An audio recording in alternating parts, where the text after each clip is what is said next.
Assalamualaikum warahmatullahi wabarakatuh. Selamat pagi ya Teteh. Ya, semoga semuanya dalam keadaan sehat dan tetap semangat untuk belajar IPS. Dan Teteh, kita kali ini sudah beranjak ke bab selanjutnya, yaitu bab 2, mengenai pengaruh interaksi sosial terhadap kehidupan sosial dan kebangsaan.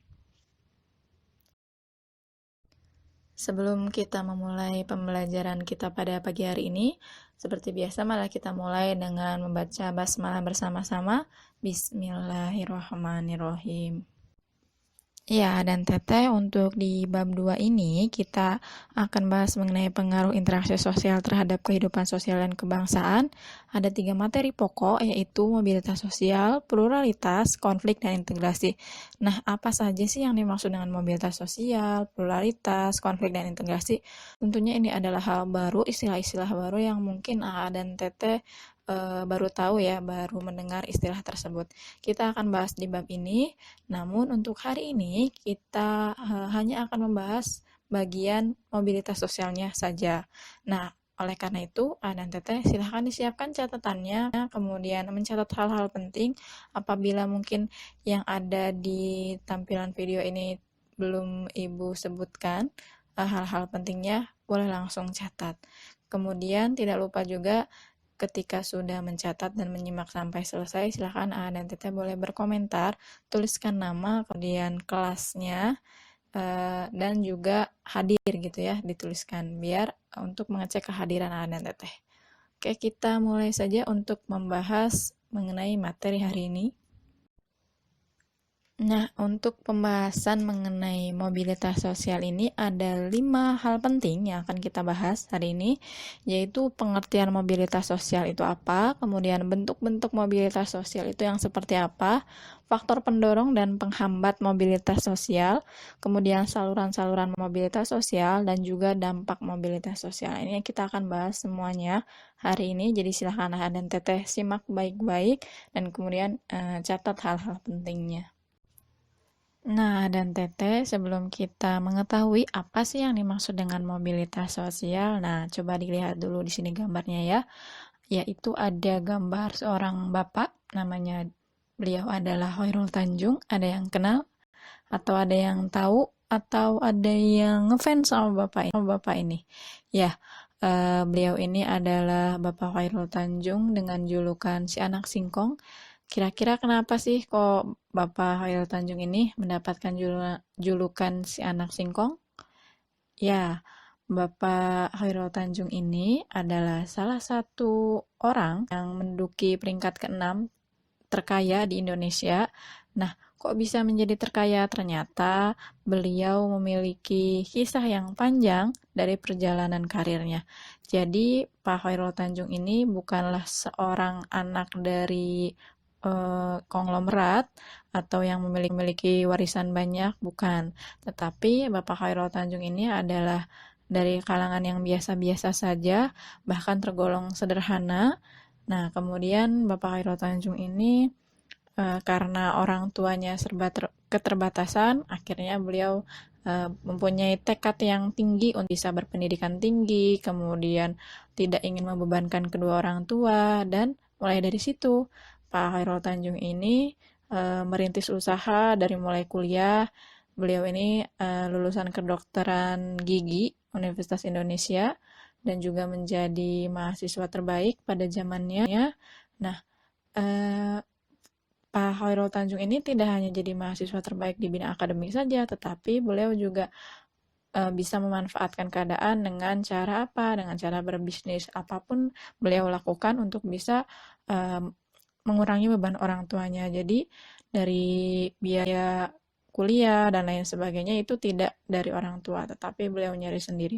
Kemudian dengan kegigihannya beliau, nah ini bisa sampai sekarang, bisa jadi sukses. Bahkan dan Teta mungkin yang sudah tahu ya, yang belum tahu, Pak Khairul Tanjung ini adalah salah satu yang punya istilahnya adalah pendiri ya, disebutnya pendiri Trans TV dan Trans 7. Nah ini jadi makanya beliau ini disebutnya adalah orang yang terkaya karena dari penghasilan Trans TV dan Trans 7 saja sudah luar biasa. Belum lagi dari yang perusahaan lainnya. Jadi yang punya Bank Mega pun ini juga Pak Khairul Tanjung. Nah, itu. Jadi Pak Khairul Tanjung ini dari orang yang biasa saja, kemudian menjadi orang yang luar biasa, menjadi orang yang terkaya di Indonesia. Nah, ini adalah salah satu contoh bentuk mobilitas sosial. Oke, kalau dari ngedengar ceritanya seperti ini, kira-kira menurut A dan Teteh apa sih mobilitas sosial? Coba ada yang tahu? Ya, dan Teteh di sini dilihat untuk pengertian mobilitas sosial menurut para ahli terlebih dahulu ya. Dari Paul B. Horton ini menyatakan bahwa yang namanya mobilitas sosial itu suatu gerak perpindahan dari satu kelas sosial ke kelas sosial lainnya atau gerak pindah dari strata yang satu ke strata yang lainnya. Dan juga ada dari Horton and Hunt, ini mereka berdua menyatakan bahwa mobilitas sosial ini adalah tindakan berpindah dari satu kelas sosial ke kelas sosial lainnya. Jadi, kalau dari cerita Pak Khairul Tanjung tadi dan juga pengertian menurut para ahli, mobilitas sosial ini adalah perpindahan atau pergerakan kelas sosial. Untuk mobilitas sosial ini berasal dari bahasa Latin yaitu mobilis, yang berarti mudah dipindahkan atau banyak bergerak dari satu tempat ke tempat lainnya. Nah, kata sosial pada istilah tersebut ini mengandung makna seseorang atau sekelompok warga dalam kelompok sosial. Jadi, mobilitas sosial ini bisa dikatakan sebagai perpindahan posisi seseorang atau sekelompok orang dari lapisan ke satu lapisan yang lainnya. Nah, yang selanjutnya kita akan bahas mengenai bentuk-bentuk mobilitas sosial. Jadi ada dua, yaitu mobilitas vertikal dan juga mobilitas horizontal.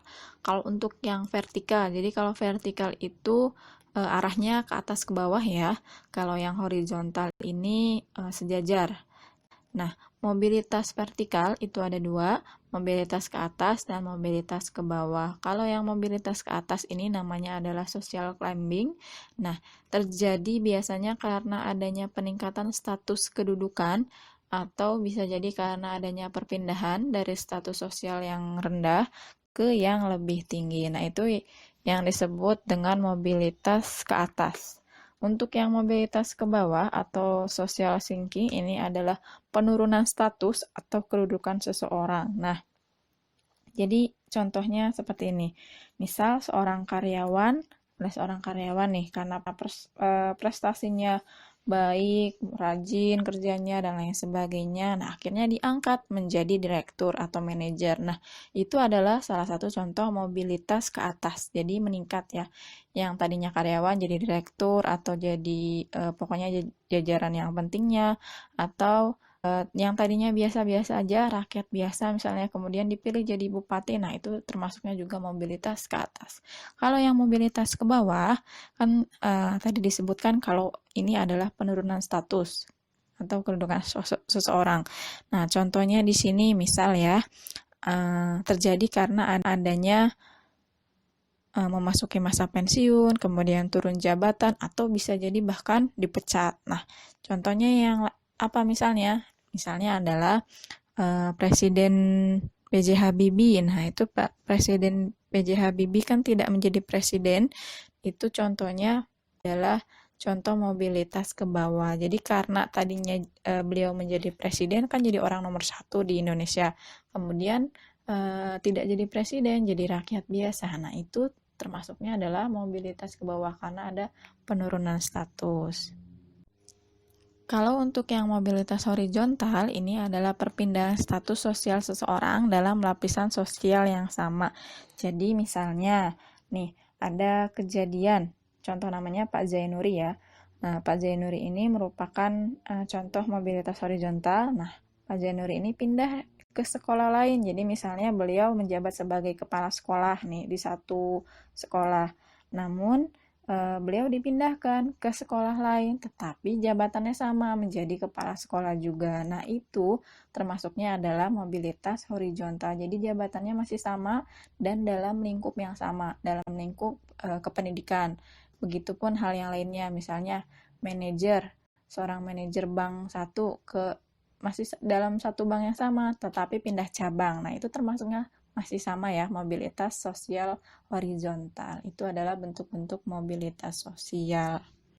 Kemudian yang selanjutnya faktor pendorong mobilitas sosial. Nah, di sini ada 6 faktor pendorong, yaitu yang pertama ada faktor struktural, kemudian ada faktor individu, faktor sosial, faktor ekonomi, faktor politik, dan kemudahan dalam akses pendidikan.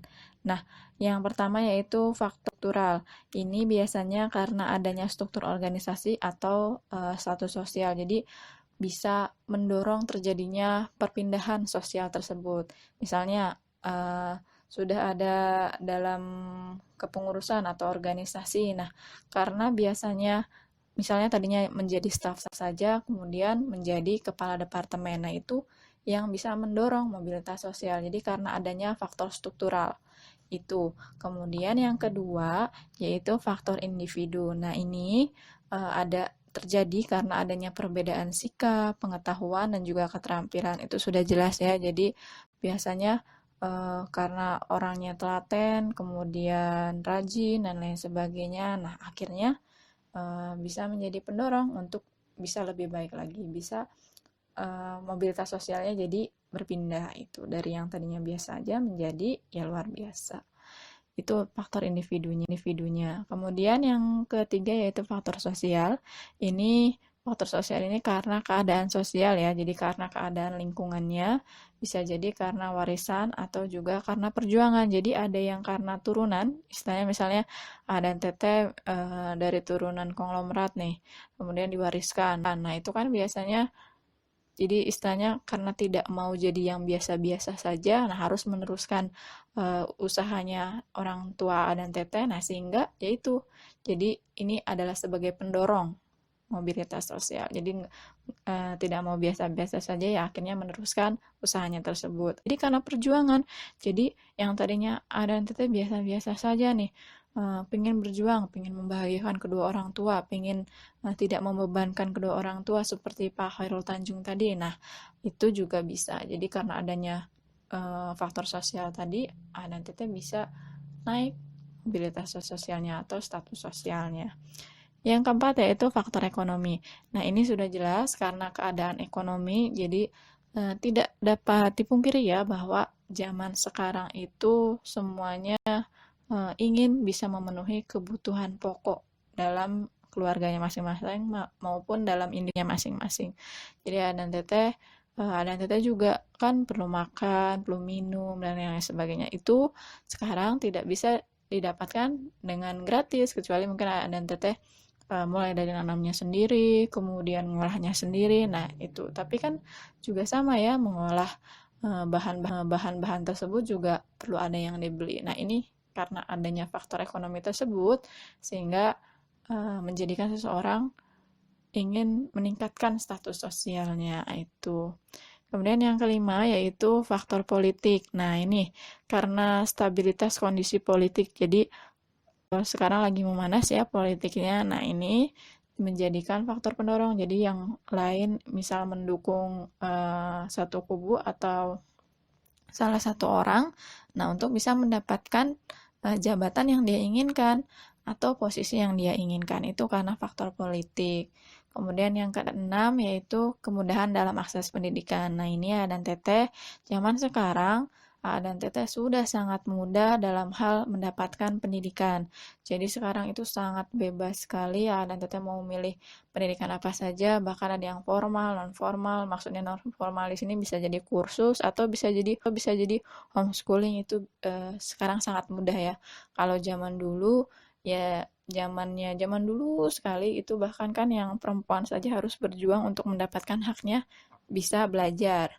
Kemudian bisa mendapatkan haknya untuk belajar, tetapi pembelajaran itu ternyata juga tidak mudah, dimulai dari transportasinya, aksesnya, dan lain sebagainya. Nah, sekarang sudah mudah segalanya, bahkan pemerintah juga sudah banyak mendukung adanya beasiswa dan lain sebagainya. Nah, ini dengan adanya hal tersebut juga mendorong mobilitas sosial. Bahkan di yang namanya pekerjaan, itu kan sekarang yang dilihat adalah istilahnya gelarnya ya, dari pendidikannya dari mana. Nah, ini faktor pendorong mobilitas sosial. Nah, yang selanjutnya yaitu faktor penghambat mobilitas sosial. Ada dua di sini. Yang pertama yaitu kemiskinan dan yang kedua adalah diskriminasi.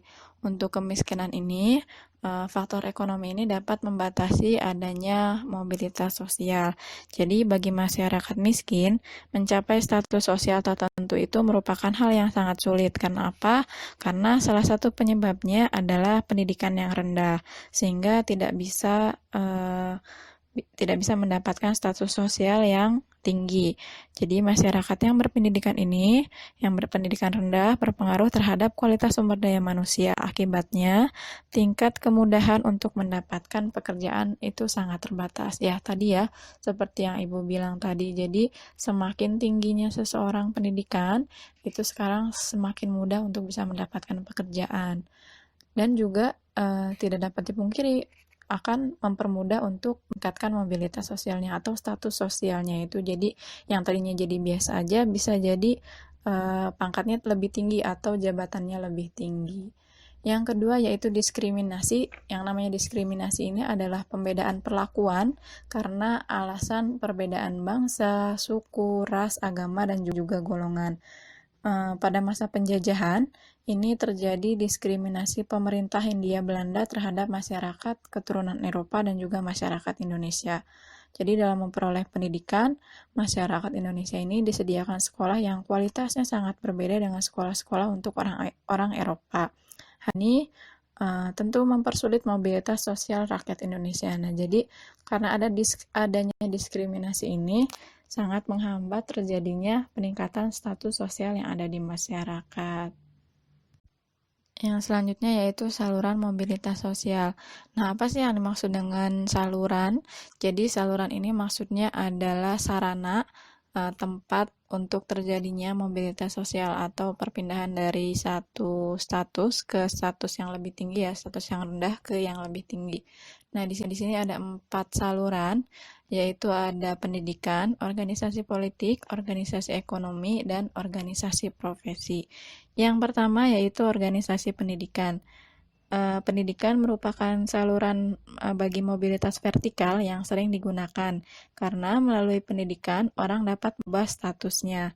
Lembaga-lembaga pendidikan ini pada umumnya merupakan saluran yang konkret dari mobilitas vertikal ke atas, bahkan dianggap sebagai social elevator atau perangkat yang mengangkat seseorang dari kedudukan yang rendah ke kedudukan yang lebih tinggi. Nah, pendidikan ini memberikan kesempatan ke orang untuk bisa mendapatkan kedudukan yang lebih tinggi. Contohnya, misal seorang anak dari keluarga miskin, kemudian dengan tekad perjuangannya bisa mengenyam sekolah sampai ke jenjang perguruan tinggi. Setelah lulus, ia memiliki pengetahuan dagang dan juga menggunakan pengetahuannya itu untuk berusaha.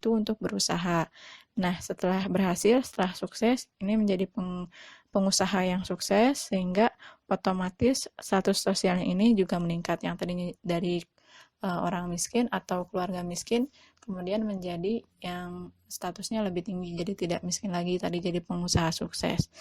Ini adalah organisasi politik.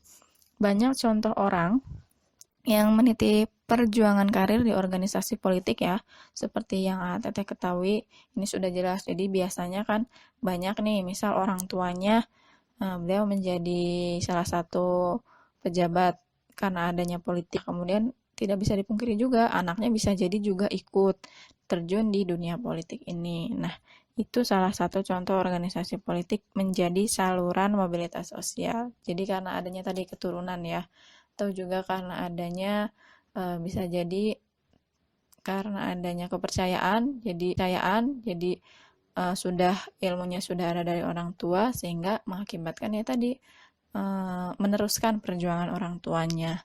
Kemudian yang ketiga yaitu organisasi ekonomi. Nah, untuk organisasi ekonomi ini bergerak dalam bidang perusahaan ataupun jasa, umumnya memberikan kesempatan seluasnya bagi seseorang untuk mencapai mobilitas vertikal. Nah, ada Teteh mungkin tahu ya, ada yang namanya koperasi. Nah, apa sih tujuan dari didirikannya koperasi?